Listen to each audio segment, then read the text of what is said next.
So isang mapagpala at kapanapanabik na hapon sa ating lahat. So bago natin simulan natin bagong talakayan ay inaanyahan ko ang lahat para tumayo para sa ating pagkakas. Ang binibini abitin, pwede mo paunahan ang ating pagkakas.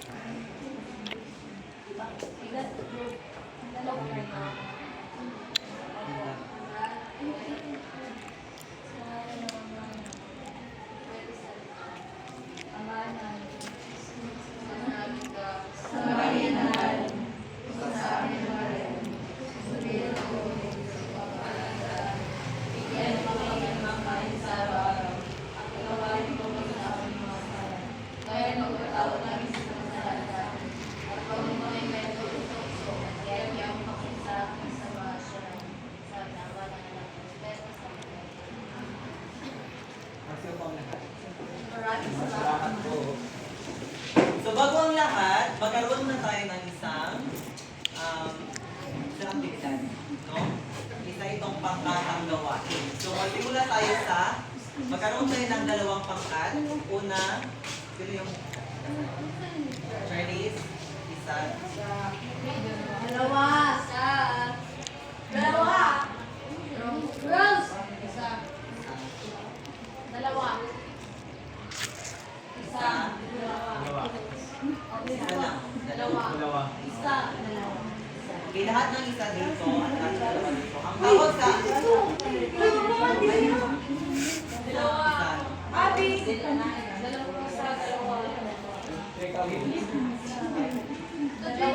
Okay, lahat ng isa dito, ang lahat ng dalawa dito. Ang tawag sa gawain na ito ay salita ko sa magbigay ng isang representante. Bawat dito ang pangalawang pagkain.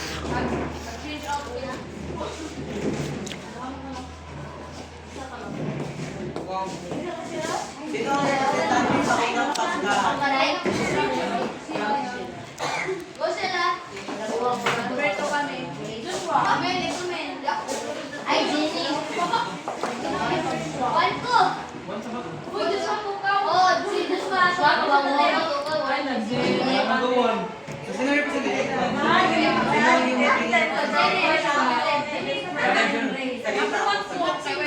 yung ito, sino naman? Maxine.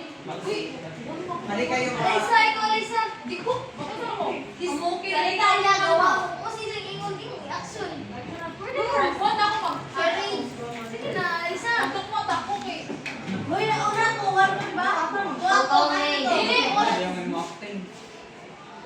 Uwa mo. Tumaya na kami. Tumaya mo, Alaysa. Ako ngayon. Tumloloy. Sige po. Gerardes. Go, go. Zero! Yan si Jennifer! Okay. Nala ba kayo? Ito na kayo mga representante. Ano? Representante. Maayaw ka na. Wala. Ang una makascore ng 5. Siya na yung Mapag ano ma? Ano gagawin ma? ito kayo. Ako. Ay, hindi ako si Maxine. Dure! Ito ba? Salita ko, sagot niyo ha, or in English. Ibali, paunahay sa mga katma. Ibali, ang mga kuwan. Reaction. Pisuda mo na siya? Reaction na later. Ako na kami ko sa mga. Kuwan, Charles. Ibali, ang sama, wala pag-action. Ay, nabakala. Ine, sige. Sige na, 1, 2, 3. Tagay ka. Uy, di na ka. Hindi ako Charles. Sige. Hindi ako. Sige. Sige. Sige, Marla. Oo. Sige, sige,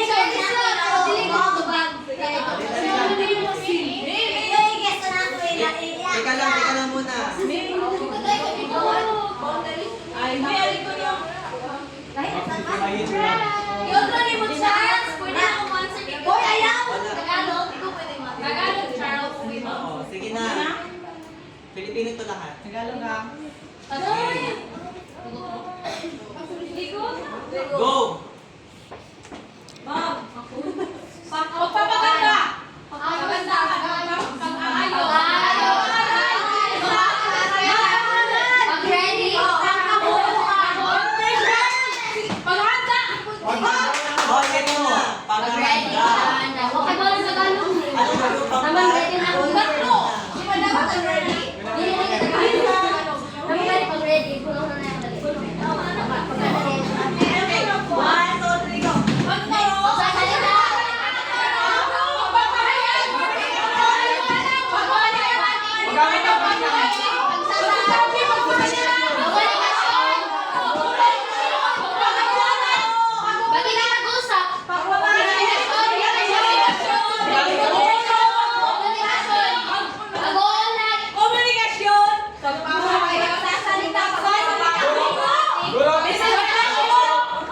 Pagpapakitang guro.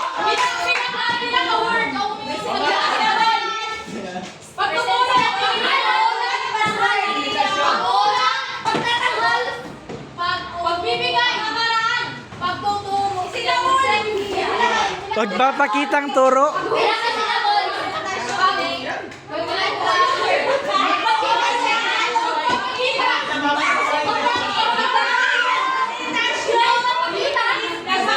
Pakitang turo. Pakitang turo. Pagpapakitang turo.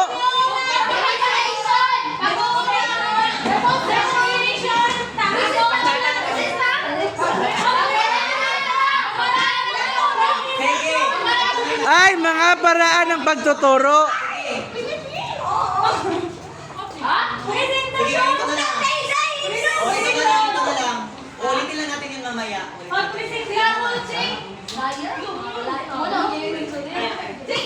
We're gonna go.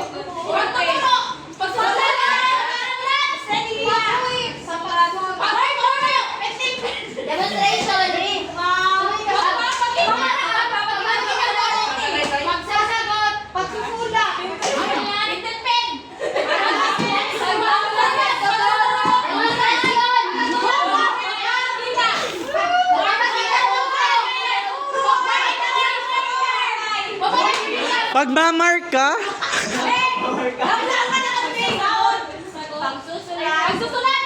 Pagsusulat. Paglalahan.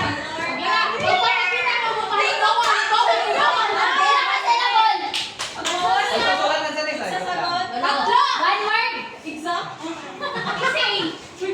One word, two words.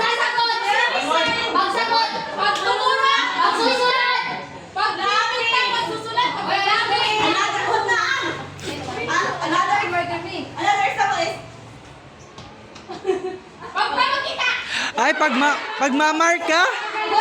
Pagwawasto.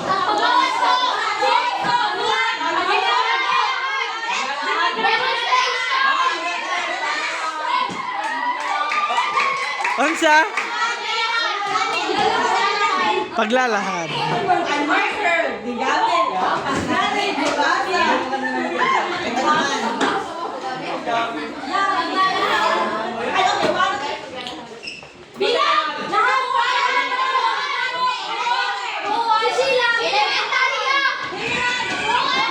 Panguhula!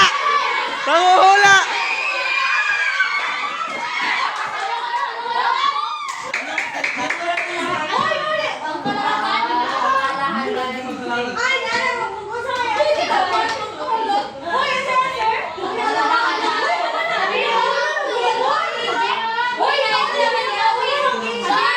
Wala daw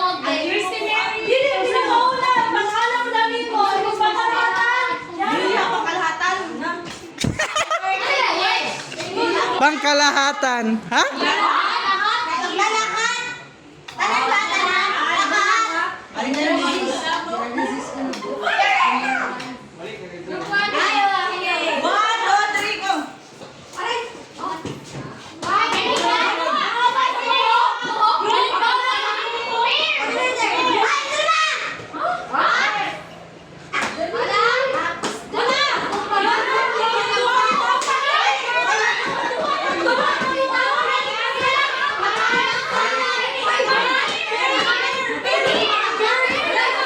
Pagtutukoy.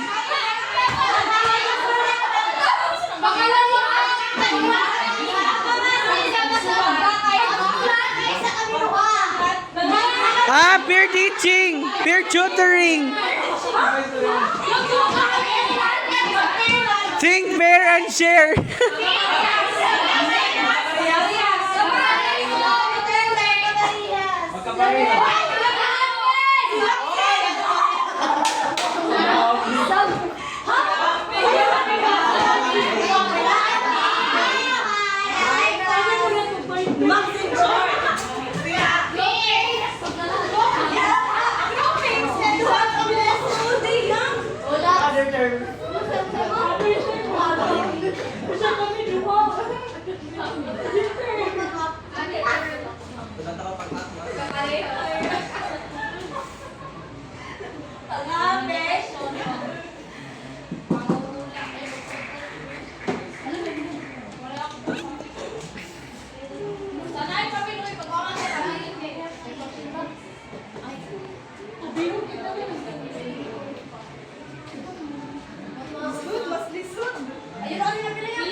Pagdalahan!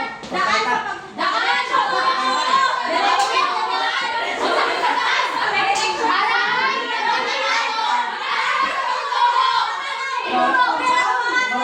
Paraan sa pagtuturo.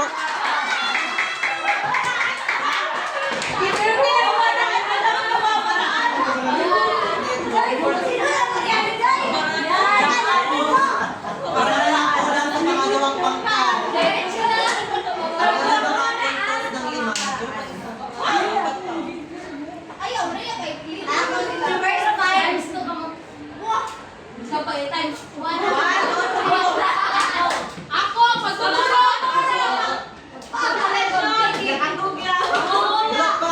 Ano kami ng kalima?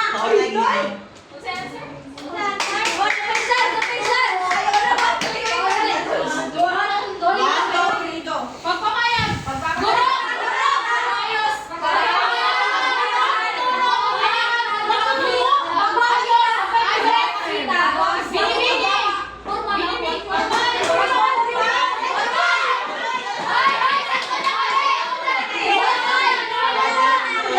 Si Gino! Si Gino!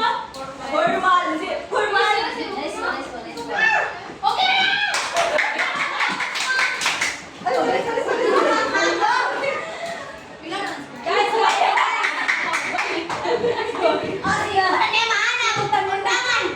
Ito sog ka. That's one, Ate! Maraming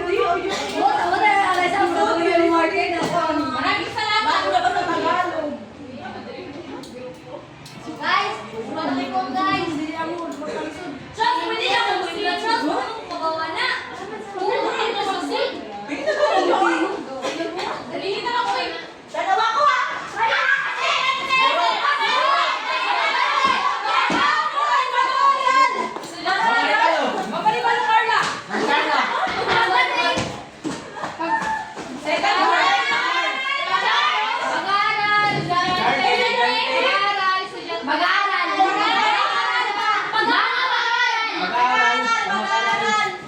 Pagdating ng pag-aaral!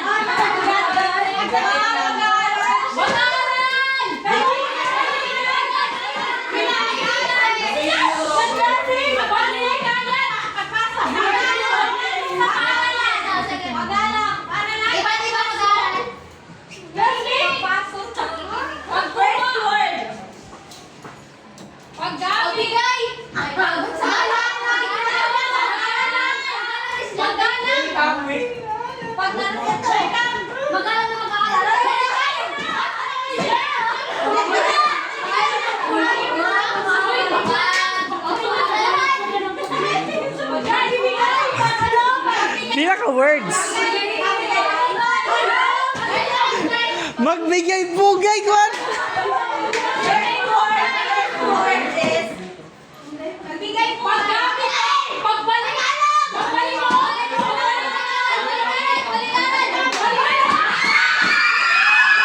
Balik aral. Balik na lang.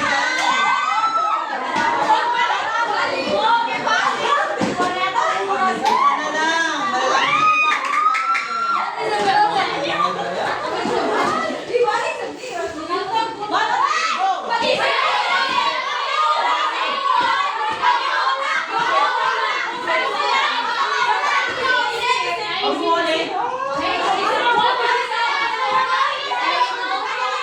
Linilinan.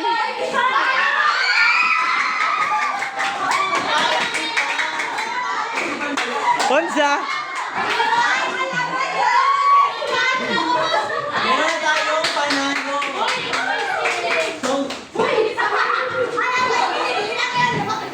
Magbigay po guys sa pangkat.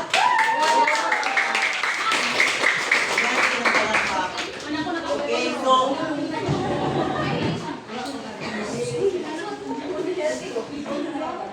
doon na natapos ang ating Aktividad. aktividad. Sumapiyo po ng lahat. Paul.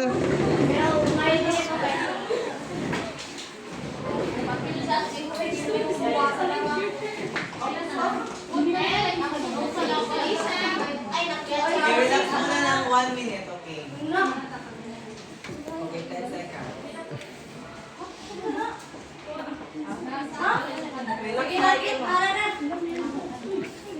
Okay, ang tatalakayin natin ngayon, sino bang nakaalala nung unang tagpo? Kung ano yung paksa natin? Meron pa bang nakaalala? Wala na. Then alam,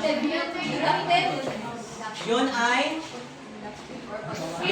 deductive method or pamamaraang pataklaw. Yun ay pamamaraang pataklaw or deductive method.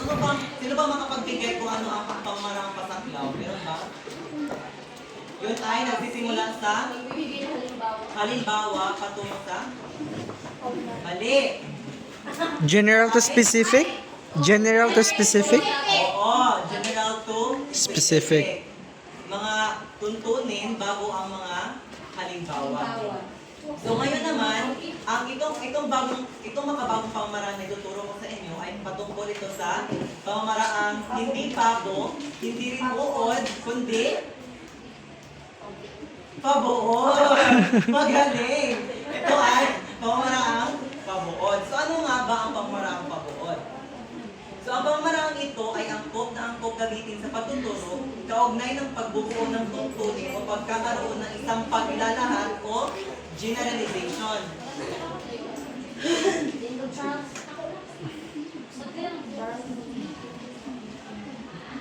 O generalization. Ito ay kung minsan tinatawag na 5 uri o 5 formal na hakbang sa pagtuturo o ang Herbacean method. Mag-take note kayo dahil meron tayong pagsusulit.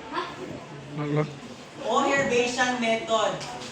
Ito ay hinggil sa pagtuturo ni Herbert, no? Ito ay 5 formal na pagtuturo. Saan di pag-tiktok?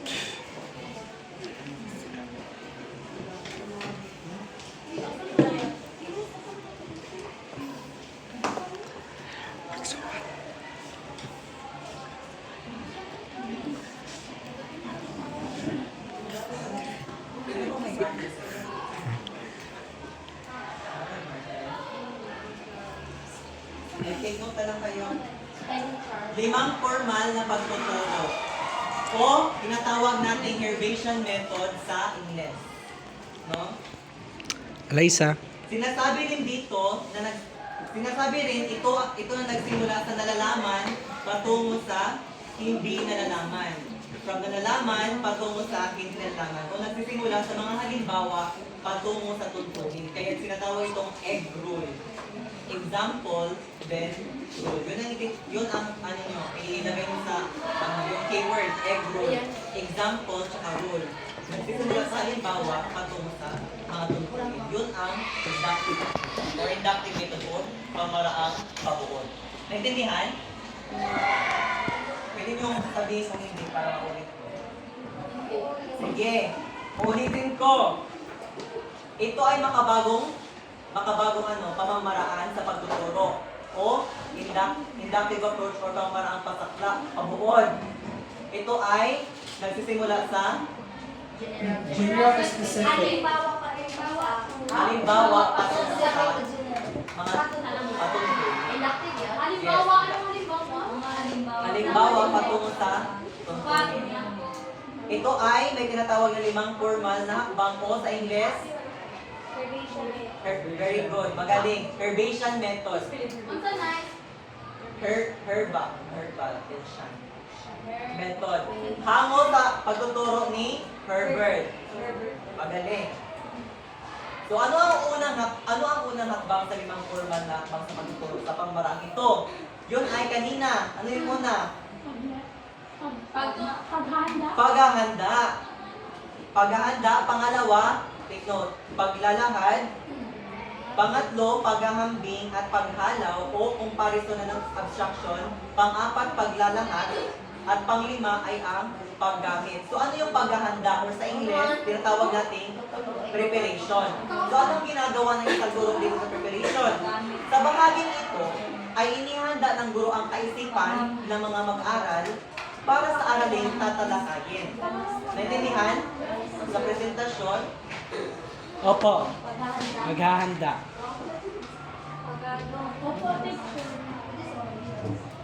O, naintindihan ba? Ulitin ko, ano yung una? Maghahanda. Anong ginagawa ng isang guro dito? Oo. Pagkatapos, dito rin sinasariwa ang mga dating aralin. Tinatawag natin kanina? Balik-aral. Ginigising din sa baging ito ang kawilingan ng mga mag-aaral. Nandito yung mga motivasyon or yung mga, dito mo kinukuha yung mga interest ng mga bata sa paghahanda.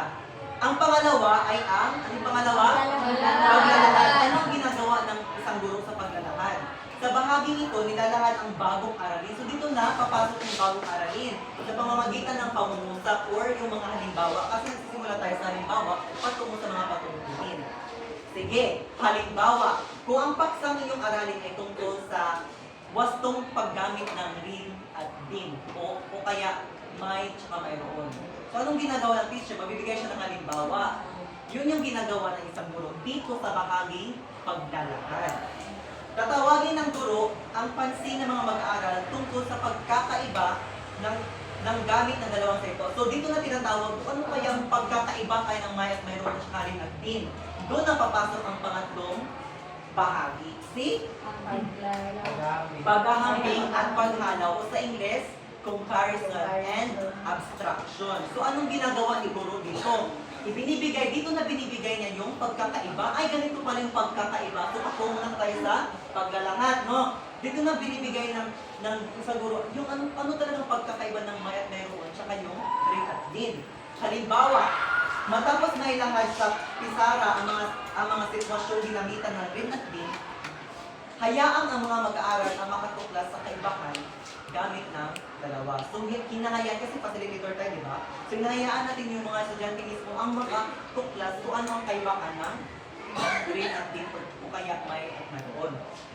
Now, ano naman ang paglalahad? Matapos na masuri ng mga mag-aaral, maibigay ang pagkakaiba ng gamit ng dalawa. So, tapos mo na naibigay yung kung ano talaga yung pagkakaiba ng dalawa. Dito muna, maaari na silang papagbuuin ng tuntunin tungkol sa gamit ng rin at din. So sila na yung buuin mo ng mga salita para malaman mo kung nakaintindi ba talaga sila sa iyong paksa na sinalakay. Naintindihan ba? Sige. At ang panghuli naman ay ang ano naman ang panghuli? Paggamit ko sa Ingles, Application. No, application. Utilize. So ano sa bahaging ito, no, dito na susubukan ng guro kung nalaman talaga ng mga mag-aaral ng paksang aralin. So dito na pala sa paggamit, dito muna sinusubukan kung naintindihan ba talaga nila ang paksa natin tinatalakay. At maaari na rin magbigay ng maikling pagsubok na pasulat gamit ang paksa inyong tinatalakay. Meron ba kayong mga katanungan? Anong ulit yung 5 hakbang sa pagtuturo gamit ang paparang pabuod? Paghahanda, paglalahad, paghahambing, paglalahad, paggamit. Sige. Sino nga yung hango sa kanino? Herbation method. Ang 5 formal. Herbation method. Meron pa ba kayong mga katanungan? Wala. Herbation. 5 formal na hakbang sa pagtuturo. Tapos, ano yung keyword dito? Enroll. Example, enroll. Ito ay inductive ba? Inductive. Pamaraang hindi pabo, hindi uod, kundi pabor. Correct. So, at doon naman natatapos na akin. Okay na? Wait.